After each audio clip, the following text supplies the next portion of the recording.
Cityline first. 20 years ago, Cityline covered David Dixon in his very first show. Here he is 20 years later, right back here on the set of Cityline. Thank you so much. Congratulations. I'm so glad to be here.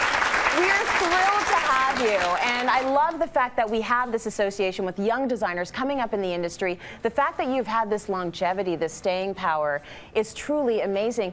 It's not an easy industry to be a part of. It's a tough industry, like any industry now. Like everyone who has to work harder, even more so now. And Absolutely. so, like 20 years ago, this was my first sort of entry into the world of television and fashion. Cityline put me on when I was 19. Wow.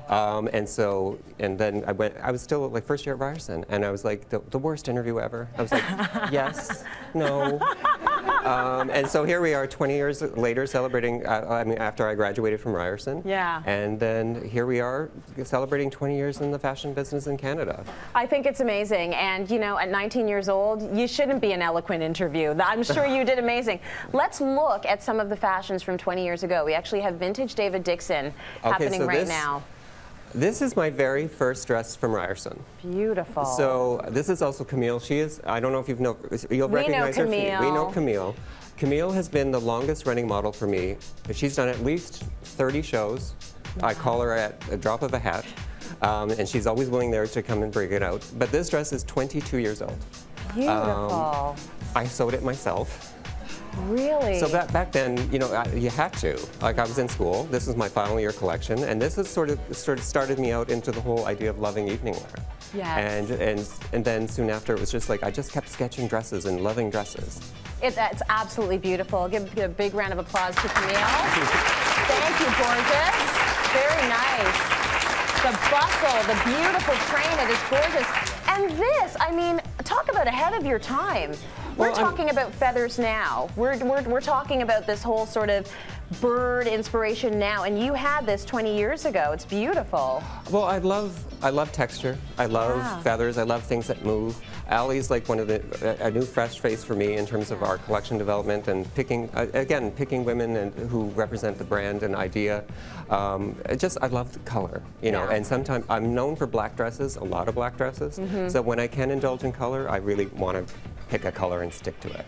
It is gorgeous. Thank you so much. That is a beautiful look on you. I want to talk to you a little bit about the tough things about being a Canadian in this industry, the fashion industry. What would you say are the big lessons you've learned over 20 years? The big lessons I've learned is, A, you have to listen.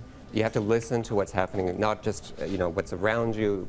You have to listen to your gut. Right. You have to listen to what women want. You have to be open and sort of put your mark on it, but at the same time, you also have to be quick and able to change quickly. Right. Being able to collaborate with people to further the looks and the feels like that. I've worked with some great designers like Rita Teslin for jewelry. Worked with Town Shoes to develop our shoe line. I have your shoes in my closet. I love David Dixon's Town Shoe line. It's great. So I mean, there's ways of sort of like surviving in this industry, because the Canadian industry, we're a small company, or like a small industry.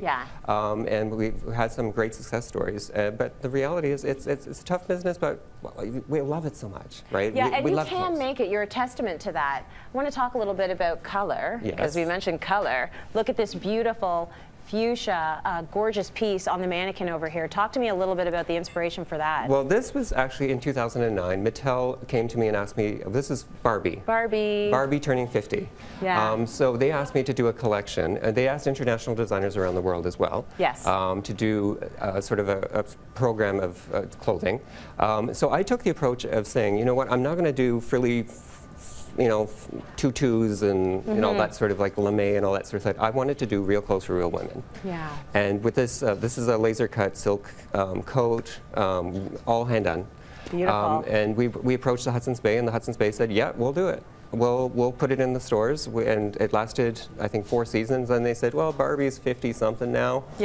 So we introduced our little black dress collection following that. Gorgeous. Yeah, Barbie is aging about as well as you are, David. I mean, she seriously doesn't look a day over 19. I know, she still looks good. Yeah, she looks really good. Okay, let's take a look at some of your recent pieces as well. We've got our models coming out in a couple of new pieces that you would see representing David Dixon's flair for evening. This is gorgeous. Well, this is this is one of the samples that we have. Last year we were so fortunate to be part of Kleinfeld Canada and Kleinfeld US. We entered the bridal market. They called 3 Canadian designers who don't typically do bridal and asked David, well, I was one of them, and I said, do you want to give it a whirl at it? And I said, of course. And then I love the idea of the simple, elegant, clean line wedding dresses. Right. I don't do the meringue dresses and things like that. I like the idea of just, you put on a necklace, your hair could be tousled, you could be on the beach somewhere, but also where you walk into the room, you see the person, not the woman, not the dress. Yeah, it is kind of an honor to be asked to do bridal because that is a huge market. Camille, you look beautiful. Thank you very much. That is gorgeous. I love the simplicity of it. It's lovely. Ooh, love this. It also has pockets. Oh, it's gorgeous. We love pockets. So I know I do. Yeah, so over the past 20 years, I have an affection for black dresses. I always have. And so this is probably one of the quintessential black dresses that I do. So good. It's a play on fabric and texture, and it's a classic, and I love keeping classic lines, but even with modern detailing, as it's hard maybe for the camera to pick up. Yeah. But it's just keeping things modern and so that it's timeless. Like, because the clothing that I do is for a certain type of person. They're investment pieces, but Right. in terms of, but they need to get as much wear out of them as possible. Like, Yes. it goes back to that dress I did in Ryerson. Make sure that if you're going to do it, make it last and make it relevant. I can't believe you did that at 19, first of all. I mean, the attention to detail, obviously, when people saw that, they were like, okay, this guy's going to have staying power. My parents, I come from a heavy testosterone family. It was hockey and sports and all that. My parents were like, okay, wants to make dresses? Okay, just make them good. Yeah. Okay, just make them good. Go ahead and make your dresses, honey. Listen, congratulations to you. Thank you so much. That is amazing. We're so proud of you. David Dixon, everyone.